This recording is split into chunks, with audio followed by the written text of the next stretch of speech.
ਇਹ ਵੀ ਬੀਬੀ ਤਸ਼ਰੀਫ ਲੈ ਕੇ ਆਈ। ਇਹਨੇ ਕਿਹਾ ਕਿ ਮੇਰੇ ਨਾਲ ਰੇਪ ਹੋਇਆ, ਕੋਰਟ ਦੇ ਆਰਡਰ ਤੇ ਮੈਡੀਕਲ ਕਰਵਾ ਕੇ ਲੈ ਕੇ ਆਈ।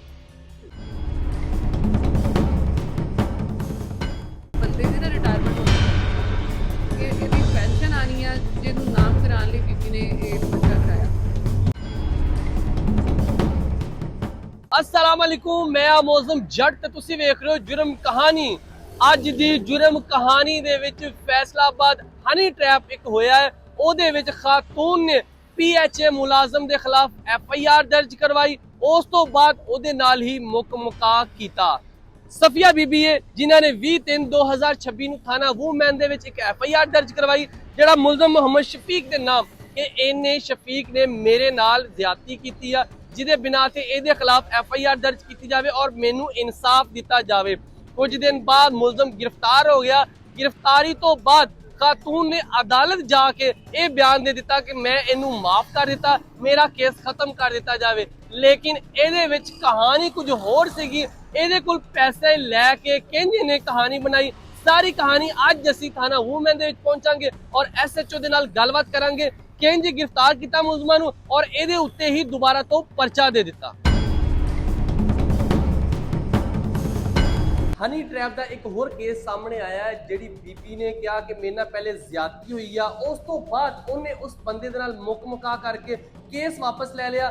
किस तरह सारी कहानी शुरू हुई क्योंकि हनी ट्रैप फैसलाबाद दे विच ना बहुत ज्यादा केस रोनमा होंदे पे सीगे ते इहदे हवाले नाल पुलिस भी बड़ी मुतहरक आ और मैं इस वक्त थाना वूमैन दे विच मौजूद हां। मेरे नाल सना नज़ीर मौजूद ने, इन्हां नाल गलबात करदे हां। मैडम दस्सिओ कि इह केस किवें शुरू होया और किवें तुहाडे कोल पहुंचिया। पहले तुसीं परचा दे दित्ता, मुलजम फड़ लिया जिन्हें इन्हां नाल ज्यादती कीती सी, लेकिन बाद चों बीबी दे बयान बदले। की सारी ये कहानी है मैडम?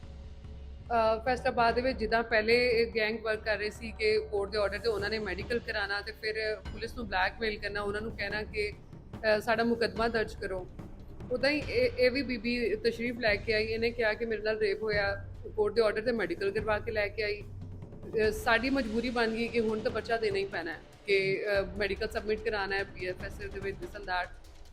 ਅਸੀਂ ਪਰਚਾ ਦਿੱਤਾ। ਉਸ ਤੋਂ ਬਾਅਦ ਬੀਬੀ ਨੇ ਉਸ ਬੰਦੇ ਨਾਲ, ਜਿੱਦਾਂ ਅਸੀਂ ਬੰਦਾ ਗ੍ਰਿਫਤਾਰ ਕੀਤਾ, ਬੀਬੀ ਨੇ ਕੋਸ਼ਿਸ਼ ਕੀਤੀ ਹੈ ਕਿ ਉਹਦੇ ਨਾਲ ਬਾਰਗੇਨ ਕਰੇ।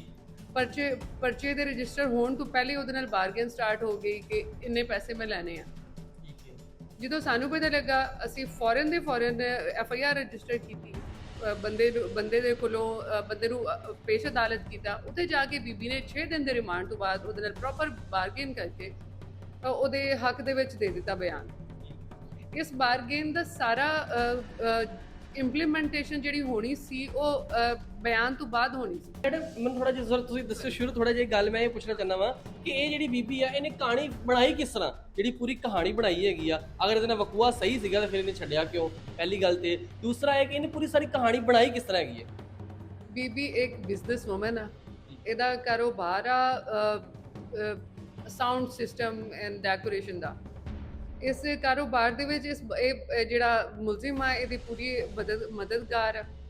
ਇਹਦੇ ਆਪਸ ਦੇ ਵਿੱਚ ਜਿਸਲੇ ਇਖਤਲਾਫਾਤ ਹੋਏ ਨੇ, ਇਹ ਬੀਬੀ ਉਹਦੇ ਨਾਲ ਆਪਣੀ ਮਰਜ਼ੀ ਤੋਂ ਜੋ ਕੁਝ ਕਰ ਰਹੀ ਆ। ਜਦੋਂ ਇਖਤਲਾਫਾਤ ਹੋਏ ਤੇ ਪੈਸੇ ਕਮ ਹੋ ਗਏ, ਉਦਾਂ ਬੀਬੀ ਨੇ ਬੰਦੇ ਦੀ ਨਾ ਰਿਟਾਇਰਮੈਂਟ ਹੋਣ ਲੱਗੀ ਹੈ। ਠੀਕ ਹੈ। ਇਹਦੀ ਪੈਨਸ਼ਨ ਆਣੀ ਆ, ਜਿਹਨੂੰ ਨਾਮ ਕਰਾਉਣ ਲਈ ਬੀਬੀ ਨੇ ਇਹ ਪਰਚਾ ਕਰਾਇਆ। ਉਹੀ ਨਾਮ ਕਰਾਉਣ ਲਈ ਇਸ ਦੇ ਬਿਆਨ ਤੋਂ ਬਾਅਦ ਇਸ ਨੂੰ ਨਾਮ ਕਰਾਉਣਾ ਸੀ, ਜਿਹਦੀ ਕੋਸ਼ਿਸ਼ ਪੁਲਿਸ ਨੇ ਨਾਕਾਮ ਬਣਾਈ ਆ। ਉਹਦੇ ਤੇ ਵਾਪਸ ਪਰਚਾ ਦੇ ਕੇ ਬਿਲਕੁਲ ਇਹ ਤਾਂ ਬਹੁਤ ਅੱਛੀ ਗੱਲ ਹੈ। ਵੈਸੇ ਕਿੰਨੇ ਪੈਸੇ ਮੰਗੇ ਸੀ ਉਸ ਬੰਦੇ ਕੋਲੋਂ ਕਿ ਤੂੰ ਇੰਨੇ ਮੈਨੂੰ ਪੈਸੇ ਦੇ ਤੇ ਮੈਂ ਤੈਨੂੰ ਗੱਲ ਰਫਾ ਦਫਾ ਕਰ ਦੇ, ਮੇਰੇ ਨਾਲ ਕੋਈ ਜ਼ਿਆਦਤੀ ਨਹੀਂ ਹੋਈ? ਜਿਹੜੀ ਗੱਲ ਦੌਰਾਨੇ ਤਫਤੀਸ਼ ਸਾਡੇ ਸਾਹਮਣੇ ਆਈ ਆ ਉਹ ਇਹ ਆਈ ਆ ਕਿ ਬੰਦਾ ਰਿਟਾਇਰ ਹੋਣ ਵਾਲਾ, ਜਿੰਨੀ ਇਹਦੀ ਪੈਨਸ਼ਨ ਆਣੀ ਹੈ ਨਾ ਉਹ ਇਹਦੇ ਨਾਂ ਕਰਨੀ ਹੈ।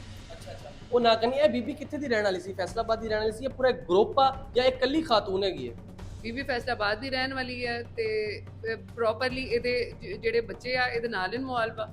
ਡਿਫਰੈਂਟ ਪਰਚਿਆਂ ਦੇ ਵਿੱਚ ਇਹ ਬੀਬੀ ਮੁਦਈਆ ਹੈ, ਕਿਸੇ ਦੇ ਵਿੱਚ ਗਵਾਹ ਹੈ ਤੇ ਤਕਰੀਬਨ 6 ਤੋਂ 7 ਪਰਚੇ ਆ ਜਿਹਦੇ ਵਿੱਚ ਬੀਬੀ ਮੁਦਈਆ ਹੈ।